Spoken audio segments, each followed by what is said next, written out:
बिस्मिल्लाहिर्रहमानिर्रहीम। अस्सलामु अलैकुम नाज़रीन, welcome to Naeem clinic channel. Naeem clinic channel की जानिब से खुश आमदीद। नाज़रीन, आज हम आपको काली मिर्च से सफ़ेद बाल काले और घने रखने का कुदरती तरीका बताएंगे।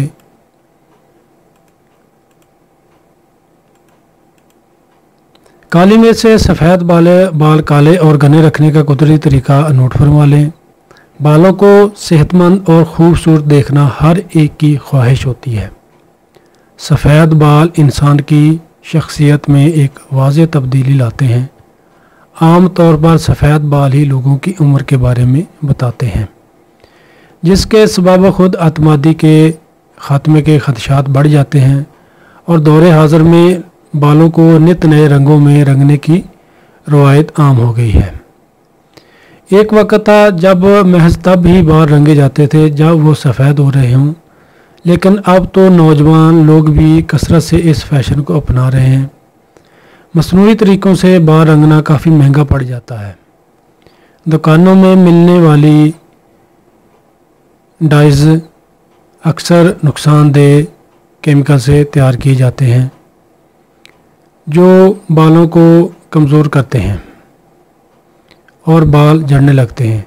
कितना ही अच्छा हो कि कोई ऐसा तरीका हो जिससे आपके सफ़ेद बाल भी काले हो जाएं और इनकी मजबूती भी बरकरार रहे।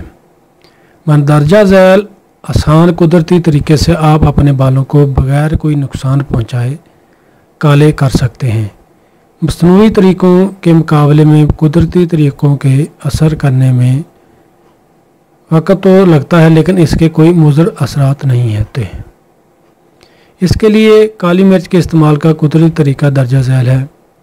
सफ़ेद बाल काले करने का आसान और मुजरब नुस्खा। सफ़ेद बालों के लिए सबसे बेहतरीन चीज़ भंगड़ा स्याह है। इसके अलावा रोगन कलवंजी और काली मिर्च नहायत ही मुफीद है। तेल बनाने की तरकीब नोट फरमा लें। भंगड़ा स्याह 25 ग्राम, काली मिर्च 25 ग्राम और कलवंजी को मिलाकर पानी में उबाल लें। फिर इसे छानकर तेल में मिला लें। इस तेल को लगाने से बाल काले रहेंगे। इसके साथ आंवला का इस्तेमाल ज़्यादा से ज़्यादा किया जाए।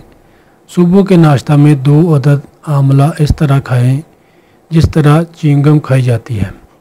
इस तरीका अलाज से आपके सफ़ेद बाल स्याह हो जाएंगे।